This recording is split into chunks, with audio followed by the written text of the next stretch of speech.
मेळघाटातील वन अधिकारी दीपाली चव्हाण आत्महत्या प्रकरणाची तक्रार आता थेट दिल्लीच्या महिला आयोगाकडे करण्यात आली आहे। दीपाली चव्हाण प्रकरणाबाबत नवी दिल्ली येथील राष्ट्रीय महिला आयोगाच्या अध्यक्षा रेखा शर्मा यांची भेट घेऊन दीपाली चव्हाण मृत्यू प्रकरणी न्याय देण्याची मागणी करण्यात आली आहे।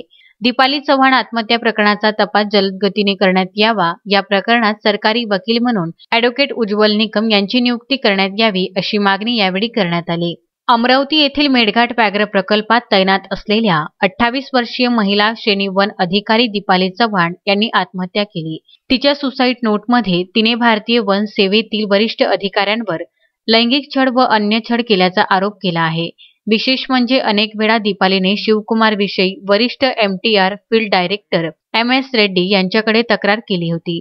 त्यांच्याकडे MS रेड्डी याने जाणून दुर्लक्ष केले। दीपाली चव्हाण आत्महत्या प्रकरणाबाबत दादा इदाते, केंद्रीय अध्यक्ष विमुक्त घुमक्तू एव अर्ध घुमक्तू जनजाती विकास एव कल्याण बोर्ड नवी दिल्ली, अमरावतीचे सुपूर्द सिनेट सदस्य व अल्पसंख्याक आयोगाचे सल्लागार सदस्य डॉक्टर मनीष गवई यांनी दिल्लीत राष्ट्रीय महिला आयोगाच्या अध्यक्षांची भेट घेतली व या प्रकरणात सविस्तर चर्चा करण्यात आली।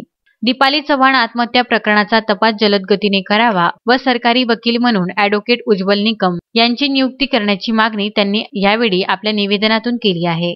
सध्या शिवकुमार तुरुंगात आहे आणि MS रेड्डी यांना निलंबित करण्यात आले आहे, परंतु या प्रकरणाची योग्य चौकशी झाली पाहिजे आणि MS रेड्डी यांनाही पोलिसांनी ताब्यात घेऊन चौकशी करावी।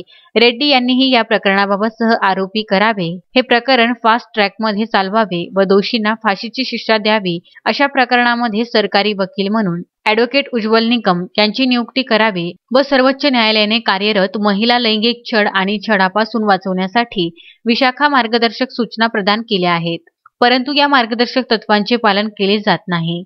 राज्य सरकारांना तसे करण्यास निर्देश द्यावे। भविष्यात असे प्रकार घडू नये यासाठी राज्य सरकारांना कडक सूचना निर्गमित कराव्या, अशी देखील मागणी त्यांनी यावेळी केली। राष्ट्रीय महिला आयोगाच्या अध्यक्षांनी हे प्रकरण गंभीरतेने घेतले असून या प्रकरणावर तातडीने कारवाई करण्याचे आश्वासन दिले। अमरावतीचे सुपुत्र सिनेट सदस्य व अल्पसंख्याक आयोगाचे सल्लागार सदस्य डॉक्टर मनीष गवई यांनी हे प्रकरण अमरावतीचे असल्यामुळे राष्ट्रीय महिला आयोगाच्या दरबारी मांडले आणि दीपाली चव्हाणला न्याय देण्यासाठी पुढाकार घेतला, हे विशेष। जोपर्यंत या प्रकरणात दीपाली चव्हाणला न्याय मिळत नाही तोपर्यंत न्यायाचा लढा दिल्लीतून लढणार असल्याचे देखील त्यांनी स्पष्ट केले आहे।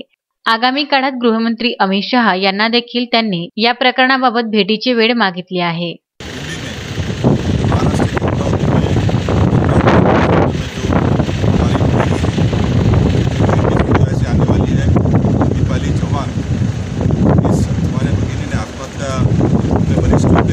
कारण की इस विषय से सारा महाराष्ट्र सुन्न हो गया था और आदरणीय दादा इदाते जी जो केंद्रीय अध्यक्ष है जनजाति के कल्याणकारी बोर्ड के, उनके नेतृत्व में आज राष्ट्रीय महिला आयोग की राष्ट्रीय अध्यक्ष श्रीमती रेखा शर्मा जी से मुलाकात की।